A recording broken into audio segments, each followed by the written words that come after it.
ಸಂಪೂರ್ಣ ನ್ಯೂಸ್ 24x7ಗೆ ಸ್ವಾಗತ. ನಾನು ಕಾರ್ತಿಕ್ ಕುಂದರ್.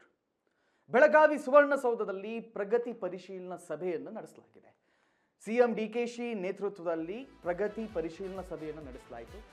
ಬೆಳಗಾವಿ ಮತ್ತು ಆ ಭಾಗದಲ್ಲಿ ಯಾವ ರೀತಿಯಲ್ಲಿ ಪ್ರಗತಿಗಳಾಗ್ತಾ ಇವೆ, ಯಾವ ಕಾರ್ಯಗಳು ಆಗ್ತಾ ಇವೆ, ಇದೆಲ್ಲದರ ಪರಿಶೀಲನೆಯ ಸಭೆಯನ್ನ ಇವತ್ತು ನಡೆಸಲಾಯಿತು. ಪ್ರಗತಿ ಪರಿಶೀಲನಾ ಸಭೆಯಲ್ಲಿ ಮಾನ್ಯ ಸಿಎಂ ಡಿಕೆಶಿ, ಡಿಸಿಎಂ ಪರಮೇಶ್ವರ್, ಸಚಿವರಾದ ಜಾರಕಿಹೊಳಿ, ಈಶ್ವರ್ ಖಂಡ್ರೆ, ಯುಟಿ ಖಾದರ್, ಶಾಸಕರಾದ ಎಚ್.ಕೆ. ಪಾಟೀಲ್, ಲಕ್ಷ್ಮೀ ಹೆಬ್ಬಾಳ್ಕರ್ ಭಾಗಿಯಾಗಿದ್ದರಂತೆ.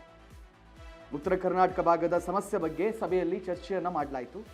ಕೇವಲ ಚರ್ಚೆ ಮಾಡಿದ್ರೆ ಮಾತ್ರ ಸಾಕಾಗಲ್ಲ, ಅದನ್ನ ಜಾರಿಗೆ ಸಹ ತರಬೇಕಾಗುತ್ತೆ. ಜನ ನಮ್ಮನ್ನ ಗಮನಿಸುತ್ತಿದ್ದಾರೆ, ಎಚ್ಚರದಿಂದ ಕೆಲಸ ಮಾಡಿ ಅಂತ ಅಧಿಕಾರಿಗಳಿಗೆ ಖಡಕ್ ಸೂಚನೆ ಕೊಟ್ಟಿದ್ದಾರೆ ಸಿಎಂ ಡಿ.ಕೆ. ಶಿವಕುಮಾರ್.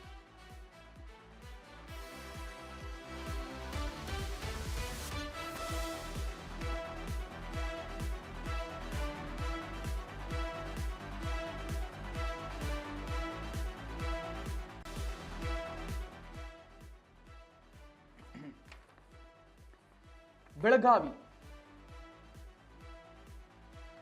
ಮತ್ತು ಉತ್ತರ ಕರ್ನಾಟಕ, ಬೆಳಗಾವಿ ಕರ್ನಾಟಕದ ಕೈತಪ್ಪು ಹೋಗಬಾರ್ದು ಅಂತ ಹೇಳಿ ಅಲ್ಲಿ ಒಂದು ಸುಂದರವಾದಂತಹ ಸುವರ್ಣ ಸೌಧವನ್ನ ಕಟ್ಟಲಾಗುತ್ತೆ. ಪ್ರತಿ ಬಾರಿಯ ಚಳಿಗಾಲದ ಅಧಿವೇಶನವನ್ನ ಸುವರ್ಣ ಸೌಧದಲ್ಲಿ ಮಾಡಬೇಕು ಅಂತ ಹೇಳಲಾಗುತ್ತೆ. ಆದ್ರೆ ಅಧಿವೇಶನದಲ್ಲಿ ಏನಾಗುತ್ತೆ, ಹೊರಗಡೆ ಒಂದಿಷ್ಟು ಗಲಾಟೆ ಆಗುತ್ತೆ, ಒಳಗಡೆನೂ ಒಂದಿಷ್ಟು ಗಲಾಟೆ ಆಗುತ್ತೆ. ಅದನ್ನ ಬಿಟ್ರೆ ಏನು ಪ್ರಗತಿ ಕಾರ್ಯಗಳಲ್ಲಿ ಆಗ್ತಾ ಇಲ್ಲ. ಸೊ ಹಾಗಾಗಿ ಇದೀಗ ಪ್ರಗತಿ ಪರಿಶೀಲನಾ ಸಭೆಯನ್ನ ಮಾಡ್ತಾ ಇದ್ದಾರಂತೆ ಬೆಳಗಾವಿ ಸುವರ್ಣಸೌಧದಲ್ಲಿ. ಖಾಲಿ ಚರ್ಚೆ ಮಾಡಿದ್ರೆ ಸಾಕಾಗಲ್ಲ, ಬದಲಿಗೆ ಒಂದಿಷ್ಟು ಪ್ರಗತಿ ಕಾರ್ಯಗಳನ್ನು ಕೂಡ ಮಾಡಬೇಕಾಗುತ್ತೆ. ಈ ಚರ್ಚೆಯ ಫಲಶ್ರುತಿ ಅದೇನು ಸಿಗುತ್ತೆ ಇನ್ನಷ್ಟೇ ನಾವು ಕಾದು ನೋಡಬೇಕು.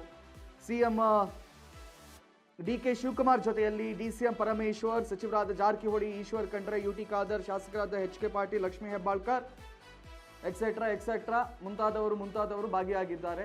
ಚರ್ಚೆ ಕೂಡ ನಡೆಸಿದ್ದಾರೆ. ವಿ ವಿಲ್ ಸಿ ಏನು ಔಟ್ಪುಟ್ ಬರುತ್ತೆ ಅಂತ.